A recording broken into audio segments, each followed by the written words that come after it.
The penultimate stop on the 2019 ITU World Triathlon Series was in Edmonton, Canada. The sixth straight year, the capital of Alberta had staged an elite-level event. Series leader Katie Zaferes decided to miss the race, but plenty of talented women were there. 4 Americans in the top 5 on the starting list, including Taylor Spivey and the 2016 winner here, Summer Rappaport. 42 women taking their chance, and it was Rappaport who made an early statement of intent in the water.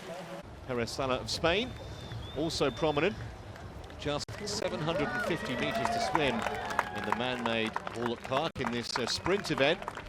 Rappaport first out.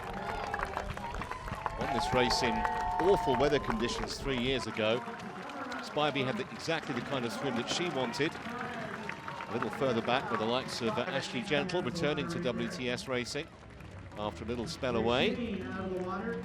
No issues in transition for Rappaport.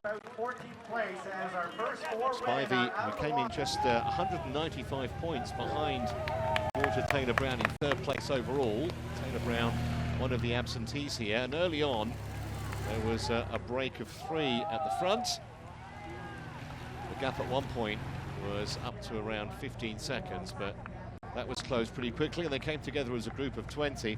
Bad news, though, for Taylor Knibb, the American, really highly thought of. The 21-year-old had mechanical issues with her bike, and so she dropped off the leaders and back to the chasing group, who were around about half a minute behind. A 22-kilometre bike course for this sprint event. So 18 women would come off the bike together into T2, and some stellar runners amongst them, including Spivey and Ashley Gentle, who by this time have got into that main group. Jazz Hedgeland, the young Australian, Sophie Caldwell, who's run well before, particularly on home soil in Leeds, and Emma Jackson, who'd been showing a bit of a return to form of late. The run in Edmonton is just a 5-kilometre distance of this sprint event, and it was Hedgeland who, no doubt to the delight of her sponsors, was the early pace setter, but it didn't take long for the bigger names to get to the front.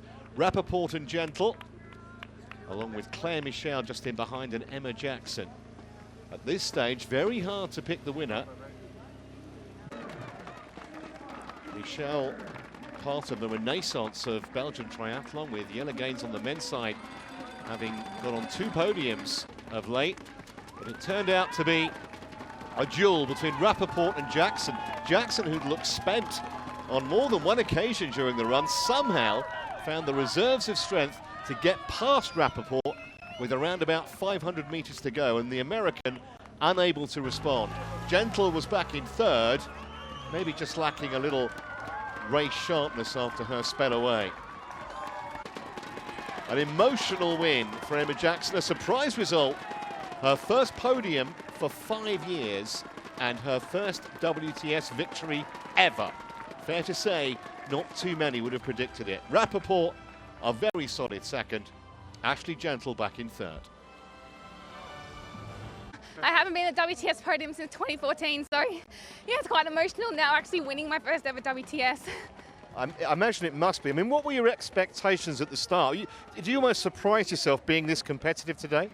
I know I've had some good runs in Montreal and Hamburg, but unfortunately it's been the chase pack on the bike, so I haven't really been able to show what I'm capable of. So I just wanted to have a good swim, but I think I was terrible swim today. But luckily Taylor and Ash really worked hard on the bike to catch us back up to the leaders.